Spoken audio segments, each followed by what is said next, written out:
భూమి మీద అందరూ కూడా స్వార్థం పోతున్నారు తెలుసా.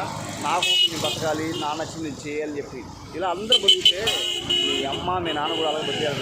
నువ్వు ఈ భూమి మీద అర్థమవుతుందా? అలా బతకమాకండి. అక్క కోసం తమ్ముడు బతకాలి, తమ్ముడు కోసం అక్క బతకాలి, అమ్మ కోసం నాన్న బతకాలి, నాన్న కోసం అమ్మ బతకాలి, బిడ్డల కోసం తల్లిదండ్రులు బతకాలి. అలాగా ఉండాలి. కానీ ప్రతి ఓడి నా స్వార్థం, నా బతుకు, నా లైఫ్ అని చెప్పి ఉంటే ఏమున్నా నా లైఫ్ ఒకసారి ఆలోచించండి. ఏముంది మీకు లైఫ్? అర్థమవుతుంది మీకు? నేను చాలా సిరి చెప్తున్నాను ఈ విషయం, బాగా గమనించండి. ఎప్పటికూ మా బతకమాకండి. మిమ్మల్ని ప్రేమించే వ్యక్తి కోసం బతకండి. అప్పుడు అర్థం ఉంటుంది, పరమార్థం ఉంటుంది, దాంట్లో సంతోషం ఉంటుంది. మిమ్మల్ని ప్రేమించే వ్యక్తుల కోసం మీరు మారండి అన్న. ఫస్ట్ ఆఫ్ ఆల్ ఆడపిల్లలు కూడా మిమ్మల్ని ప్రేమిస్తారే వాళ్ళ కోసం మారండి. అంతేగాని నా లైఫ్, నా ఇష్టం, నా జింగతి కూతురు వస్తాయి కదా, కూతురు అర్థమవుతుంది, అర్థం చేసుకోండి. అందరూ బాగున్నా కోరుకుంటున్నాను. చాలా వరకు ఎవరి లైఫ్ ఆడ చూసుకోవడం వల్లే